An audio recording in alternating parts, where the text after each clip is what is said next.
early modern era, one thing that I struggled with a lot and my group did was the people of absolutism.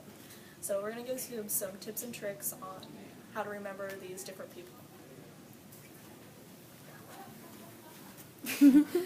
The way I remembered Louis XIV from the 16th, Louis XIV goes XIV, and he made the Palace of Versailles. So that's important to know, and he was like an absolute ruler, and so was the 16th, but he's the one who triggered the French Revolution, and he's more important to learn about, especially in the next unit.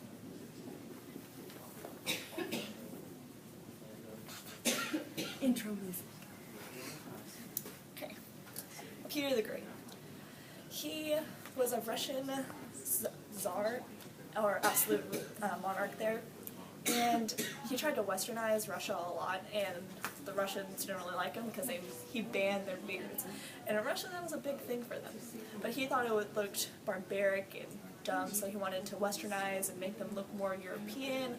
So that's how I remembered him, is just he banned the beards and tried to westernize them.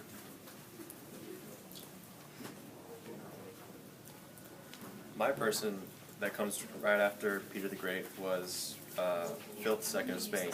And basically, he ruled Spain from 1556 to 1598. He centralized royal power, he continued the Spanish Inquisition, invaded England with the Spanish Armada in 1588, and he married Mary I of England.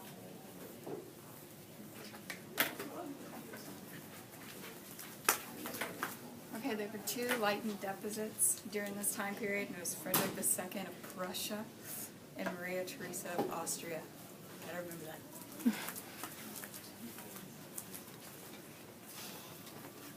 James and Charles I of England are very important to know. James supported absolute rule, and that's hard with Parliament, especially in England. So Parliament wasn't okay with that. And then Charles tried to push it more, Charles I, and fought with Parliament over money for war with Spain. And Parliament was like, no, that's too much money. And Charles dissolved all of Parliament, which got rid of them, and started a civil war.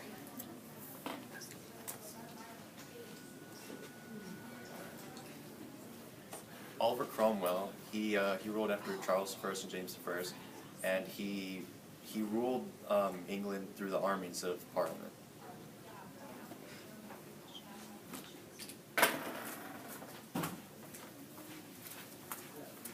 Okay, next was Charles II. He was asked to come back after his father was killed, so he was like all cool with Parliament doing their thing, and was like, I'm just going to watch you because I don't want to die like my dad did. And he started the Stuart Resolution, which was like their time where they like came back and were all cool.